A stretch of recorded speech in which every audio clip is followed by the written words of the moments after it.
স্বাগতম সকলকে ইনভেস্টিংয়ে।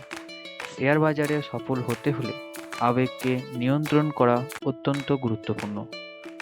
অনেক বিনিয়োগকারী আবেগের কারণে ভুল সিদ্ধান্ত নেন এবং ক্ষতির সম্মুখীন হন।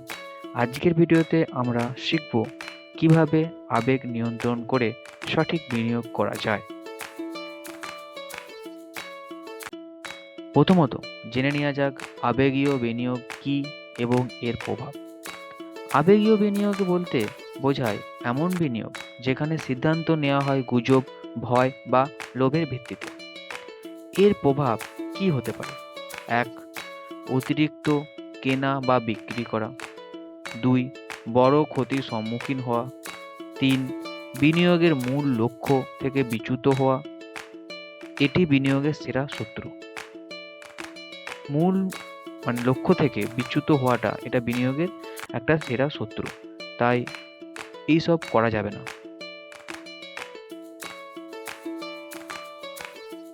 দ্বিতীয়ত, আবেগ থেকে কিভাবে মুক্ত থাকা যায়। আবেগ থেকে মুক্ত থাকার জন্য আপনাকে কৌশলী হতে হবে।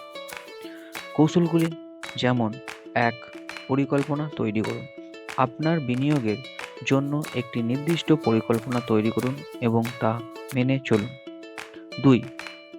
লং টার্ম ভিউ রাখুন। শেয়ার বাজারে ওঠানামা স্বাভাবিক, স্বল্পমেয়াদী ওঠানামা দেখে সিদ্ধান্ত নেবেন না। 3. গবেষণা করুন বা রিসার্চ করুন। গুজব বা আবেগে না ভেসে প্রতিটি স্টক কেনার আগে তার বিশদ বিশ্লেষণ করুন। 4. স্টপ লস ব্যবহার করুন। আপনার ক্ষতি সীমিত করতে স্টপ লস নির্ধারণ করুন। 5. এক্সপার্টের সাথে পরামর্শ করুন। আপনার সিদ্ধান্ত নিয়ে সংশয় থাকলে অভিজ্ঞ বিনিয়োগদের সঙ্গে কথা বলুন। তৃতীয় বিষয়, সাধারণ আবেগীয় ভুল এবং তাদের সমাধান। কিছু সাধারণ আবেগীয় ভুল সেগুলি হলো: 1. স্টকের দাম পড়লেই তা বিক্রি করা। স্টকের দাম পড়ে গেলেই স্টক বিক্রি করা যাবে না, কারণ কোম্পানিগুলির মৌলিক বিষয়গুলি বিশ্লেষণ করে দেখতে হবে, তারপর স্টক বিক্রি করতে হবে। তার আগে বিক্রি করে দিলেই সেটা লস হয়ে যাবে। 2. অতিরিক্ত প্রফিটের আশা করে স্টক ধরে রাখা। লক্ষ্য, টার্গেট ফুলফিল হয়ে গেলে প্রফিট নিতে হবে। বেশি প্রফিটের আশায় স্টক ধরে রাখা ঠিক নয়। 3. ভয় পেয়ে বিনিয়োগ বন্ধ করা।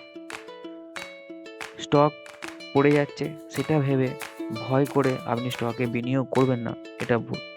স্মরণ রাখুন, ধৈর্য এবং পরিকল্পনা সফল বিনিয়োগের চাবিকাঠি। এই ছিল আবেগ নিয়ন্ত্রণ করে বিনিয়োগ করার কিছু সহজ কৌশল।